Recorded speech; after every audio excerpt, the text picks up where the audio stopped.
Princess Diana's experience with the royal family is well known to have been overwhelming. Her relationship with Queen Elizabeth was complicated, undergoing many changes over the years before it was cut short by her early death. Here's a look at Princess Diana's relationship with the Queen. Princess Diana was not totally unfamiliar with the royal family before her relationship with Prince Charles. She was raised in a comfortable setting, including some time living on the Sandringham estate, and was around the royals on a regular basis. She came from a very aristocratic dynasty. The Spencers go way back in history. In fact, her father was an equerry to the Queen, while her grandmothers worked as ladies-in-waiting to Queen Elizabeth's mother. Diana had even spent time around Prince Andrew and Prince Edward as a child, and played with them on several occasions. The Spencer family was prominent, and one of Diana's sisters even courted Charles for a while before she introduced him to Diana. It would be fair to say that Diana knew what the royal family was like from a young age, and that she had seen how things worked. She had also interacted directly with Queen Elizabeth, who was godmother to Diana's brother, Charles Spencer. Diana maintained that her match with Prince Charles was something that was finalized by Charles and her. She said firmly in an interview with the Reader's Digest writer, "It was Charles and I who decided on the marriage, not the Queen. Us. No one else." But Queen Elizabeth believed that Diana was a good fit for Prince Charles. In any case, it was known that if the Queen didn't actually feel comfortable about the relationship, Charles would probably not have proposed to Diana, and the Queen legally had to give them permission to marry. While the Queen didn't try to be a direct influence as far as the relationship was concerned, it was obvious to observers that she did like Diana. In February 1981, the couple made it official by declaring their engagement to the public. Queen Elizabeth was reportedly of the opinion that Diana would know what her responsibilities would be like after marrying Charles because she had interacted with the royal family so often before. However, Charles was more concerned about the prospects of their marriage, reportedly saying, "I'm terrified sometimes of making a promise and then perhaps living to regret it." Queen Elizabeth understood that being a part of the royal family could be a daunting prospect for Princess Diana. Before Diana tied the knot with Charles, she said to have spent her days at Buckingham Palace in a miserable state. She would exercise, swim, and try to plan for the wedding, but was bored and lonesome. It was also around this time that she started to struggle with bulimia. Diana was reportedly upset with Charles because she believed that he simply wasn't around for her. Meanwhile, the Queen tried to be empathetic and told herself that Diana would take a little time to fit in. She believed that Diana would get used to life within the palace. However, Diana was so distraught that she briefly left the palace and went home, almost canceling the wedding. Her father convinced her to reconsider and she returned to the palace. During this time, the Queen couldn't be there for Diana in the way that the young princess may have liked, although she was reportedly sympathetic to Diana's frustration both before and after the wedding. Despite having met the royal as a child, it wasn't exactly easy for Princess Diana to be in regular close proximity to Queen Elizabeth when she married Prince Charles and became part of the royal family. But according to the book Diana, Her True Story, Diana was intimidated to the point of being terrified of her mother-in-law in the early days of her marriage with Charles. In the beginning, Diana was nervous around the Queen and reportedly kept to the formal behaviors appropriate to interacting with the monarch. However, even this formal interaction with the Queen was reportedly warmer than the relationship Diana had with the Queen Mother, who is said to have kept the princess at arm's length. Queen Elizabeth showed that she was willing to trust Princess Diana quite early on, agreeing to let Diana represent the royal family at an important event in the early 1980s. Grace Kelly, the Princess of Monaco, passed away in 1982, and Diana attended her funeral on behalf of the Queen. According to Diana, Her True Story, Diana said that many didn't think that she'd be permitted to go to the funeral, but the Queen surprised her by saying she didn't see any reason why Diana shouldn't go.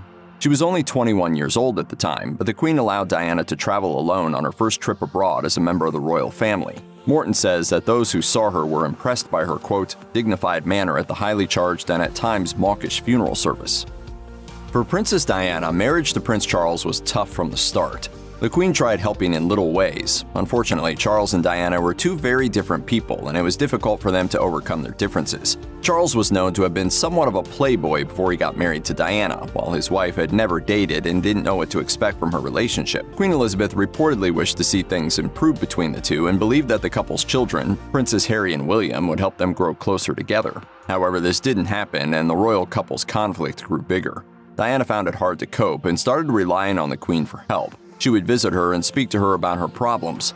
The Queen tried to listen to her and provide assistance. A staff member at the royal palace said that the visits were helpful for the princess, usually resulting in a lifting of her mood.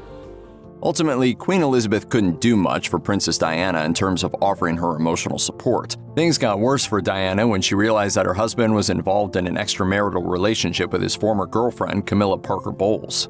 Charles reportedly made his preferences in romance clear when he said, "I refuse to be the only Prince of Wales who never had a mistress." Apparently, the Queen wasn't supportive when Diana turned to her for help. Diana reportedly approached her with tears in her eyes, hoping for advice. She asked her what her next steps should be. The Queen simply said, "I don't know what you should do. Charles is hopeless." But when the news of Charles's infidelity became widespread, the Queen was reportedly upset because she wasn't someone who supported extramarital affairs. She made sure that her son's mistress was prevented from entering the palace and reportedly described Parker Bowles as a wicked woman.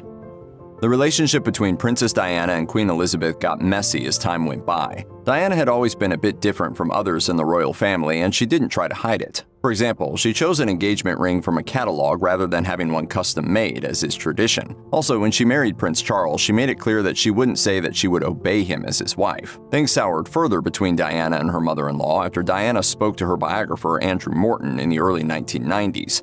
Some of Diana's friends and family members also collaborated on the book. This didn't go down well with the Queen, who was reportedly stunned that the princess would contribute to the biography in any way. As far as Diana was concerned, she didn't know what else to do and was feeling, quote, at the end of her tether. In 1995, she told the BBC that she hadn't met Morton, but chose to allow her friends and family members to do so because she was tired of being, quote, seen as someone who was a basket case.